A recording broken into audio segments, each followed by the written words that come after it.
हम बोलेंगे मटर पनीर तो का समझे ऐसा का सब्जी जिसमें मटर होगा आलू पनीर भी होगा आ सर मसलवा नहीं होगा का। अरे मसलवा तो कोई भी नहीं करेगा, लेकिन मटर पनीर में मूल रूप से कौन चीज होगा, एक होगा आपका हेलोजन, सॉरी एक होगा मटर और एक होगा पनीर। ठीक है, तो मटर पनीर नाम में से क्लियर हो जाता है। चलिए उसी से दही बड़ा कहेगा तो दही अब वही में होगा बारा, ओकर नाम हो जाता है दही बड़ा। पानी पूरी कहेगा तो कैसे समझिएगा, पानी और पूरी मिला करके पानी पूरी हो जाता है। ठीक उसी तरह से यहाँ पर समझिए कि नाम में से क्लियर हो जाता है, ये दो चीज से मिलकर बना है, एक सब हेलो और एगो एल्केन। ठीक है, अब देखिए हेलो एल्केन क्या होता है। हेलो तो समझिए क्या होता है, हम पहले पढ़ाई किए हैं हेलोजन, एल्केन बता देते हैं यह हाइड्रोकार्बन होता है, हाइड्रोकार्बन। हाइड्रोकार्बन में हम नहीं बताए थे कि हाइड्रोकार्बन को हम दो भाग में पहले बांटे थे, एगो क्लोज चेन वाला और एगो ओपन चेन वाला। इन्हें ओपन चेन वाला का नाम हम रखे थे एलिफेटिक, और वह तीन भाग में बटल था, एक एल्केन, एल्कीन, एल्काइन। तो पहला का भाग एल्केन के बारे में नहीं पढ़े थे, जो पढ़े थे कि बड़ा संतुलित हाइड्रोकार्बन एक कहल जाता है, तो उहे एल्केनवा के बारे में यहाँ पर चर्चा करेंगे। ठीक है, और ऊपर अंतर्गत आता था methane, ethane, propane, butane, pentane नहीं आता था, आज आ गया होगा आपको। चलिए हेलो केकरा कहते हैं गुरु जी, तो हेलो देखिए हेलोजन को ना सूचित किया जाता है एक्स से, एक्स माने हेलोजन। जैसे हाइड्रोजन को कैसे सूचित किया जाता है, H से, कार्बन को कैसे सूचित किया जाता है C से, उसी तरह से हेलोजन को कैसे सूचित किया जाता है X से। ठीक है, हेलोजन ना वो यह हेलोजन जो है ना, ये हेलोजन कोई डिब्बा के तरह होता है, पैकेट के तरह होता है। जैसे मान के चलिए जिस तरह से बिस्किट का पैकेट होता है, अगर खोलिएगा तो पैकेट में क्या निकल जाता है, बिस्किट। उसी तरह से जब हेलोजन को खोलिएगा ना तो एकरा में से निकलता है बिस्किट नहीं, इसमें से हेलोजन निकलता है। जैसे देखिए हेलोजन के अंतर्गत हम लोग चार के बारे में इस चैप्टर में पढ़ेंगे। पहला होता है F, और F मतलब हो जाता है फ्लोरीन, ये सब बात हम पढ़ेंगे हैं। F से फ्लोरीन। दूसरा का जो होता है आपका हो जाता है क्लोरीन, Cl से सूचित करते हैं। फिर हो जाता है ब्रोमीन, फिर हो जाता है आपका आयोडीन, आयोडीन। ठीक है, फ्लोरीन, क्लोरीन, ब्रोमीन, आयोडीन, ये तीन चार प्रकार के हेलोजन के बारे में यहाँ पढ़ेंगे। नहीं जानते थे तो जान लीजिए कि इस सब क्या है, हेलोजन है।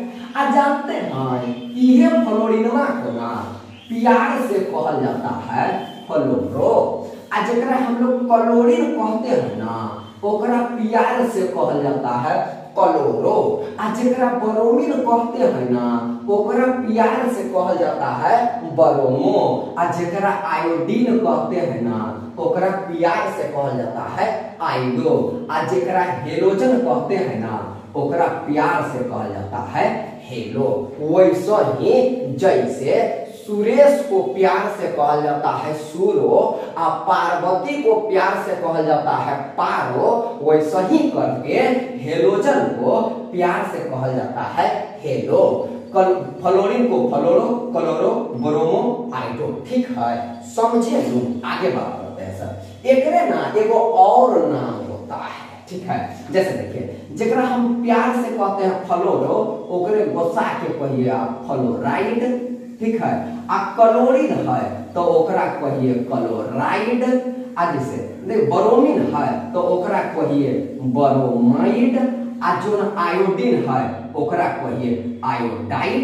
कोनो दिक्कत नो दिक्कत, फ्लोरीन को फ्लोराइड कहेंगे, क्लोरीन को क्लोराइड कहेंगे, ब्रोमीन को ब्रोमाइड कहेंगे, आयोडाइड कहेंगे। आयोडाइड कहिएगा ओकरो मतलब आयोडीन होता है, आयोडो कहिएगा ओकरो माने आयोडीन होता है। समझे, ये हुआ आपका हेलो। अब समझिए हेलो, ये आप आराम से समझिए। अब समझते हैं एल्केन। एल्केन एक हाइड्रोकार्बन होता है, और एल्केन का सामान्य सूत्र होता है CnH2n+2। जहां पर ना जहां एल्क ना दो शब्द से मिलकर बना है एल्केन। देखिए एल्क प्लस एन, एल्क मतलब होता है word root of carbon carbon के मूल शब्द हम कहेंगे कार्बन की संख्या। जैसे देखिए अगर कार्बन का संख्या 3 होगा ना 3, तो एल्क के जगह पर 3 को कार्बन को क्या कहल जाता है, हम लोग पहले पढ़ चुके हैं, परोप कहल जाता है, परोप। ठीक है, देखिए सबका अलग अलग भाषानु होता है। तो केमिस्ट्री के भाषा में जेकरा हम लोग अपने भाषा में कहते हैं 3 गो कार्बन, ओकरे केमिस्ट्री के भाषा में कहल जाता है परोप। परोप माने 3 गो कार्बन। जैसे देखिए हम लोग अपने भाषा में 2 गो बच्चा एक साथ पैदा होता है तो ओकरा क्या कहते हैं, जुड़वा। लेकिन ओकरे इंग्लिशवा में क्या कहल जाता है, ट्विंस कहल जाता है। तो अलग अलग भाषा में अलग अलग नाम। उहे तरह से 3 गो कार्बन होगा तो ओकरा हम लोग अपने भाषा में 3 कार्बन कहिए, लेकिन पढ़ का रहे हैं केमिस्ट्री नो, तो केमिस्ट्री में ओकरा कहला पड़ता है परोप। 1 कार्बन को कहते हैं मैथ, 2 कार्बन को कहल जाता है एर, 3 कार्बन को परोप, 4 कार्बन को ब्यूट, 5 कार्बन को पेंट, 6 गो को हेक्स, 7 गो को हेप्ट, 8 गो को ऑक्ट, 9 गो को नॉन, 10 गो को डेक डेक कहा जाता है। उसी तरह से 11 गो को अनडेक, 12 को डूडेक, 13 को ट्राइडेक, 14 को टेट्राडेक, 15 को पेंटाडेक, 16 को हेक्साडेक और 17 को हेप्टाडेक। इसी तरह से आप बढ़ाते चले जा सकते हैं। ठीक है, लेकिन कोई जरूरी नहीं, 10 तक में 12 से मिटा जाता है, समझिए। ठीक है, ये कार्बन है,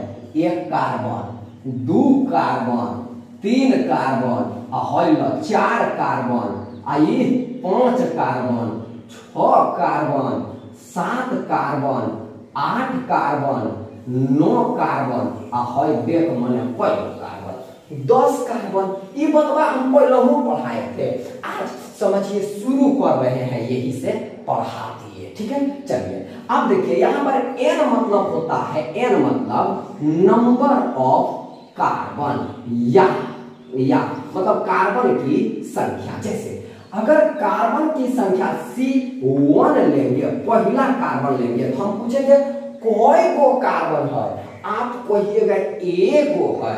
एक मतलब n का मान कितना, 1। कहे कि हम बोले कार्बन में के संख्या को n कहते हैं। अगर कार्बन का संख्या 1 तो n का मानो कितना, 1। उहे बतवा यहाँ पर हम दिए हैं, लिख। चलिए अगर कहीं को है C2 तो हम पूछेंगे कोई गो कार्बन, तो आप कहिएगा 2 गो। तो फिर हम पूछेंगे n का मान तब कितना, आप कहिएगा 2। फिर उसी तरह से n यहाँ पर लिखेंगे 3 कार्बन, तो 3 कार्बन में n का मान कितना, 3। समझ में आया, समझ में आ गया। अब समझिए अब जहां जहां n है ना, जैसे हम एगो आपसे पूछेंगे आसान वाली बात, पूछेंगे आयत का क्षेत्रफल बराबर सूत्र क्या होता है। यहाँ लिखे आयत, ई लिखे 4 मीटर, आई लिखे 3 मीटर। ठीक है, मैथ में बड़ा तेज लोग होते हैं हम बिहारी लोग। ठीक है, केमिस्ट्री में कहाँ कमजोर रहिएगा, अब हम आ गए। चलिए अब जरा देखिए, यहाँ पर देखिए 4 हुआ लंबाई और 3 हुआ चौड़ाई। अगर कहे आयत का क्षेत्रफल निकालिए तो क्या होता है, लंबाई गुना चौड़ाई। अब देखिए क्या लिखेंगे, अब लंबाई के जगह पर लंबाई का मान, और चौड़ाई के जगह पर चौड़ाई का मान, और दोनों का कह दीजिएगा गुना। जैसे करके आप लंबाई के जगह पर लंबाई का मान रखते हैं ना, ठीक वैसे करके n के जगह पर n का मान रखिएगा। अगर कार्बन 1 तो n का मान कितना, 1। तो जहां जहां n है वहां वहां क्या रखिएगा, 1 रखिएगा। कार्बन 2 तो n का मान कितना, 2। तो जहां जहां n है वहां क्या रखिएगा, 2 रखिएगा। समझिए, जैसे करके दिखाते हैं, ये मिटा देते, ये समझाने के लिए इतना हम ये कर रहे हैं, इतना तितम्मा कर रहे हैं। चलिए चलिए चलिए मेरे मित्र आगे बढ़ते हैं। जैसे देखिए यहाँ पर n का मान 1 लेंगे, यानी कि C1 लेंगे, एक कार्बन को कहा जाता है मेथ। अब समझिए n का मान कितना, 1। तो C का CO और n के जगह पर हो जाएगा 1, H का HO और 2 का 2 और n के जगह पर कितना 1 और प्लस में 2। सी एक का मतलब यहाँ एक लिखना कोई जरूरी नहीं है। आ 2 गुना 1 2 आ प्लस 2 4 हो गया फार्मूला। आ हॉय जो है ना नाम होता है, एक कार्बन को मेथ इसमें सफिक्स के रूप में लगता है एन, तो एक नाम होता है मीथेन। आ ई मीथेनवा को दलदल गैस के नाम से भी जाना जाता है, दलदल गैस। आ इहे मीथेनवा को ना मार्स गैस के नाम से भी हम लोग जानते हैं। एकरे ना बायोगैस के नाम से भी जाना जाता है। एकर उपयोग जो होता है सीएनजी सिलेंडर में भी करल जाता है। ठीक, ऑब्जेक्टिव के खातिर बोल रहे हैं हम ये, यानी कि 12वां में ना ऑब्जेक्टिव पूछ देता है दलदल गैस के नाम से केकरा जानते हैं जी, तो कहिएगा मीथेन को। सीएनजी का मुख्य अवयव क्या होता है जी, तो कहिएगा मीथेन। बायोगैस के है जी, वह मीथेन में नहीं समझ गए। आगे बात करें एकदम तनी मिटाते हैं। अब देखिए ई हो गया, ठीक है। अब ई हुआ आपका एल्केन, यहाँ पर एल्केन पढ़ा रहे हैं। जैसे देखिए सांप का बच्चा सांप, तो यहाँ पर एल्केन से क्या पैदा होगा, एल्केन, यानी कि एल्केन में से एक नाम होगा मीथेन, समझे। जैसे आदमी का बच्चा आदमी होता है तो उसका नाम आदमी रख देते हैं, केकरो नाम फलना, केकरो नाम चिलना, केकरो नाम ढेकना नहीं रखते हैं। उसी तरह से एल्केन का बच्चा एल्केने होगा तो ओकर अलग अलग नाम होगा। जेकरा में एक कार्बन होगा ओकर नाम मीथेन, आ जेकरा में 2 कार्बन ओकर नाम हो जाएगा इथेन, जेकरा में 3 carbon propane, 4 carbon butane, 6 carbon हो जाएगा हेक्सेन, समझे। एकरा मिटाते हैं अब, ठीक है, इसको तनी मिटा देते हैं। चलिए मिटा दी। अब बात करते हैं, जैसे सर हम लेते हैं सबसे सरल वाला एल्केन, एक नाम क्या होता है मीथेन, ठीक है। अब मीथेन, अब ना हम क्या कराते हैं, मीथेन का अभिक्रिया हेलोजन के साथ कराना है। तो यहाँ हम रख दिए मीथेन, और यहाँ हम रख दिए क्या, हेलोजन और मीथेन का अभिक्रिया यहाँ पर करा रहे हैं, मतलब इसको एल्केन समझिए। ई क्या कर रहा है, अभिक्रिया नहीं कर रहा था। तो जैसे कि मान के चलिए हम लोग अगर दाल बनाएंगे तो कुकरवा में दाल आलू पानी हल्दी सब डाल के रख दीजिए, होगा नहीं होगा। तो उसके लिए हम क्या करते हैं सर, फिर ओकरा ताप दीजिए, गैस पर चढ़ाइए, अब वोल्टेज बढ़ाइए, दाल बन करके तैयार। तब लोग अभिक्रिया वहां हुआ, खाना का बनना अभिक्रिया है, रासायनिक अभिक्रिया है, ठीक है, तो बन करके तैयार होता है। अब समझिए वही तरह से हमको दूसरा कोई चीज बनाना है, जैसे दही बनाना है, तो दही बनाना है तो क्या करेंगे, ओकरो हम क्या करेंगे, दूध में जोरन डाल के गर्म कर देंगे, नहीं हो, यानी कि अलग अलग अभिक्रिया करने खातिर अलग अलग जुगाड़, अलग अलग तरीका होता है। सभ्य में गर्मे नहीं करल जाता है, समझे, ऐजा गरम करल जाता है, ठीक। तो एक क्या करते हैं सर, सूर्य के प्रकाश में छोड़ देते हैं, यहाँ लिख देते हैं हम सूर्य प्रकाश को h म्यू से लिखते हैं, सूर्य प्रकाश। और जैसे ही एक सूरज के प्रकाश मिलता है अभिक्रिया चालू। अब जानते हैं कैसा अभिक्रिया होता है, देखिए अभी हम बताते हैं। यह प्रतिस्थापन अभिक्रिया होता है। कैसे प्रतिस्थापन किसको कहते हैं सर, समझिए। जब हेलो एल्केन, या आप एल्केन कह सकते हैं, जब एल्केन के एक हाइड्रोजन या एक से अधिक हाइड्रोजन परमाणु हो, एक हाइड्रोजन परमाणु हो सकता है या एक से अधिक हाइड्रोजन परमाणु हो सकता है,